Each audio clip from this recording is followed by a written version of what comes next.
balobi Congo promo de Faté. Bolandaka Congo promo pour ezoloba vérité. Balobi avec Congo promo, it's not the same. C'est pas pareil. Rafi Gendo. Check. Hugues la coiffe Ikoté.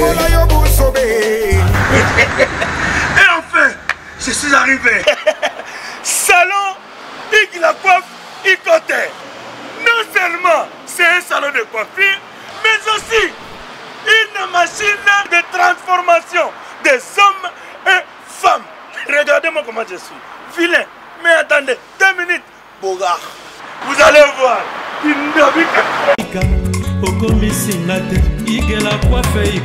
Hugues la coiffe Ikoté. Votre salon de coiffure mixte afro-européen situé sur la Nationale 3 au 174 avenue Aristide Briand, les pavillons sous bois. Pour plus de précisions, veuillez nous contacter au 01 41 55 00 00 ou encore sur notre site hugueslacoiffeikoté.com. Nous sommes ouverts tous les jours de 8h à 20h, même les jours fériés. Hugues la coiffe Ikoté, l'homme qui coiffe la ville. Hugues la coiffe Ikoté, le salon de coiffure mixte afro-européenne de proximité. Au 174 avenue Aristide Briand, les pavillons sous bois sur la Nationale 3. Un seul numéro, 01 41 55 00 00. La beauté de votre chevelure chez votre frère. Hugues la coiffe Ikoté, même père, même mère. Chikicha, chikicha, cha cha. La beauté peut tout changer. Salon Hugues la coiffe Ikoté. Quelle beauté! Sexy pour les femmes, ndindi pour les hommes. Raf Ngindou, félicitations pour la promotion, c'est la rapport d'artiste. Que Dieu te bénisse. À connaît pas demander, il n'y a rien en face. Donc Congo promo, Raf Ngindou nde. Raf Ngindou. Congo promo. Merci nada bena fier na Congo promo. Et ça sito bena no number 1. Donc sito bena intellectuel. Boss Raf Ngindou en tout cas on a passivement bambot. Raf Ngindou le présentateur la force créative Congo promo. Boroto ça la force militaire na Congo promo. Et faites comme moi, allez voir Congo promo tv5.com. Donc au nom de Jésus-Christ nous bénissons le Congo promo. Avec Raf Ngindou, Congo promo ne tombera jamais. Piccolo Congo promo nde. Ouais, balobi Raf Ngindou. Congo promo toujours, grande puissance. Congo promo qui torcos net na film. Congo promo babunda na nango. Raf Ngindou. Congo promo. What a plus, what a boss là. Très chers amis internautes, bienvenue dans votre grande émission que vous aimez beaucoup. La seule émission qui vous donne l'actualité, les news, c'est Zato Babango avec Yves Pantos, directeur des infos. La fronde avec la série continue toujours dans votre site Congo Promo TV avec le boss américain Raf Ngindou, un boss à Dallas. Merci à toi, Janice Leba Image, les vaillants RDC et Nenga Toub Sarabino chaque fois. Bisonde, parce que tant de Kotaka.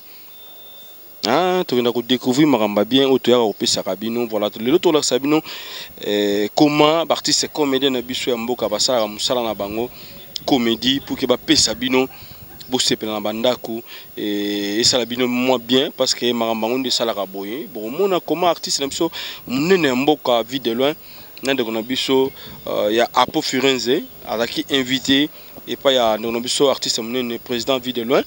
Pour moi, la comédie, les cas qui aussi, et là, ça qui m'a plaisir, parce que la Katiwana, Wilson, Bengissier, le cola parrain, et maman Nabiso, Sylvie Mapata, Azaki, Pena, compte, Neti, Marraine, Nakatia, Libala, Nabangomi Balé, et conseiller les Kelibisonde, Kokobula, il faut au niveau artiste à CPLC, Batukoto, donc c'est le plaisir. Et Trozoabino et Sigawa Piwe rançon de la forêt pe azoyemba ensemble na petit nabiso to ngara trop Elvis Coucou Pemba bloc cadena donc on a vu que ça le plaisir déjà na ndeko nabiso oto ngara mingi Précile Mbakasa alota la biso vie na kati le président Klondo Masilgana alota la biso et sans oublier Dominique qui est le 100% mon sakata solo mon vieux oyebi kende lingaka trouver ngai et merci aussi na ndeko na ngai kati Jean Mulumba unité centrale de Bruxelles na bosani te Patrick Mbenga yo yebi depuis Londres wana et ça le plaisir na ndeko na biso Bilivu Muka Fondation notre maman to sunga ba veuve na ba orphelin pourquoi pas aussi à toi pangi de moi Amonika Arc-en-Ciel tsunga na tunga merci na wana biso et ministre Mamotema tous peuple Mbetolo hein papa na Ruben qui c'était mo le fiti depuis si ba mote belé bongo na pasteur Amos Pumbulu motema mwana biso dodo balobi ba mote belé na pangi de moi Amonika Arc-en-Ciel tsunga na tunga motema dodo swadi merci na José Baïla JB Service agence assir topesi ba mbote belé topesi ba mbote ebelé aussi et pas ya mutunanga moko ya kati Raman bébé kitoko né grandi à Paris plaisir à toi suivons ensemble si nous sommes en communication avec toi Janice les images hein c'est parti.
Si des humains pas ta na ouera son conseiller Bilal c'est malouké allez yoka et ça on qui nous service son est le monde de Biloba on marcher kaka on met soit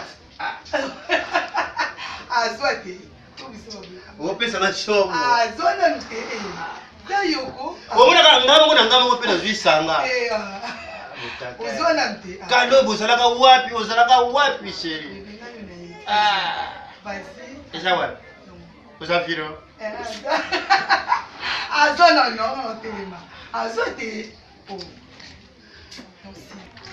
webini bébé olobi webini bébé nani bébé ngai nabona makamba bébé eza pona Ben Olondo na mwasi na ye Enis bawuti ko bala nawo vendredi Ben Olondo na mama Enis Olondo jibe Pierre papa chéra beti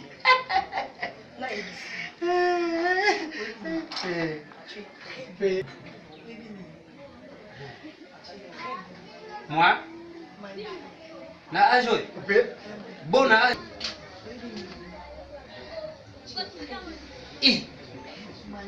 donc bon à ajoy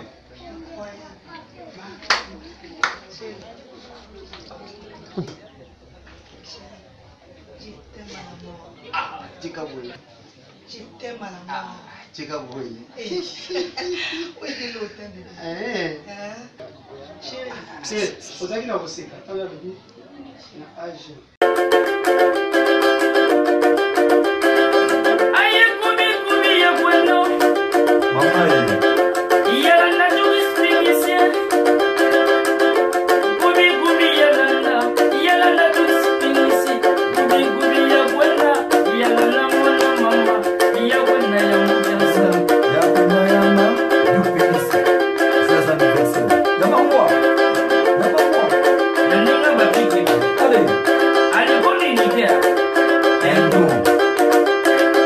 Changement de